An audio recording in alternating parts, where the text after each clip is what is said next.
Welcome to Trump Breaking News Network, your daily source for up-to-date news on the political scene of Donald Trump, his presidency, American politics and conspiracies. Please subscribe to receive notice of our daily updates. Also share with your friends and your social media. We encourage you to like our videos and give your comments. This is TBNN. Trump memo release totally vindicates me. President Donald Trump said Saturday morning that the four-page memo drafted by House Permanent Select Committee on Intelligence Chairman Representative Devin Nunes released on Friday totally vindicates him. But the Russian witch hunt goes on and on, he wrote.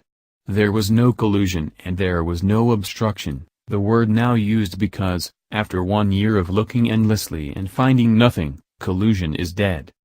Other key Republicans, however, don't seem to agree with the president on what the memo means for the Russia investigation. Representative Thragaldi, who helped release the memo, said, "I also remain 100% confident in Special Counsel Robert Mueller. The contents of this memo do not, in any way, discredit his investigation," according to the Washington Examiner. House Speaker Paul Ryan added that the memo does not impugn the Mueller investigation or the Deputy Attorney General. "I think we should disclose all this stuff," he told reporters on Tuesday in favor of the memo's release. "But I think disclosure is the way to go. It's the best disinfectant. And I think we need to disclose. That brings us accountability, that brings us transparency, that helps us clean up any problem we have with the Justice Department and FBI." The release came after Trump and his White House legal team reviewed the document, as required by law, and offered no objections to the document being declassified. The memo includes information about what role the infamous Trump dossier, commissioned by Fusion GPS and paid for by the Hillary Clinton campaign and the Democrat National Committee, played in the FBI obtaining FISA warrants to surveil the Trump team.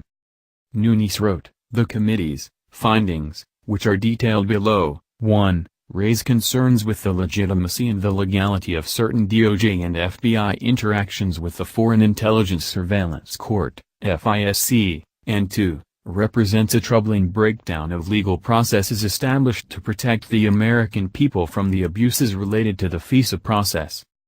The memo also reveals that former British spy Christopher Steele, who was paid by opposition research firm Fusion GPS to compile the dossier, was apparently desperate that Trump never make it to the White House.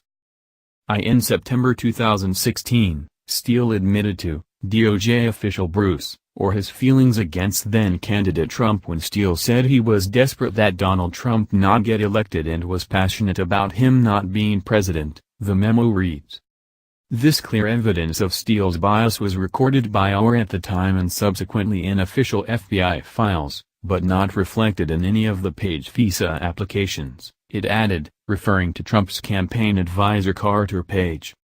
Steele's alleged bias is notable, particularly considering the memo claims the FBI used the dossier, which was paid for by the Hillary Clinton campaign and the Democrat National Committee, to obtain FISA warrants in order to surveil the Trump team. The FBI opposed the memo's release this week stating, "We have grave concerns about material omissions of fact that fundamentally impact the memo's accuracy." Speaking Monday in the Oval Office, President Donald Trump told reporters that the abuses by the FBI and the DOJ outlined in the memo are terrible. "I think it's a disgrace, what's happening in our country," Trump said. "A lot of people should be ashamed of themselves, and much worse than that. What do you think? Scroll down to comment below." This has been the Trump Breaking News Network. Please subscribe and share to stay up to date on the latest news about our president. Be informed.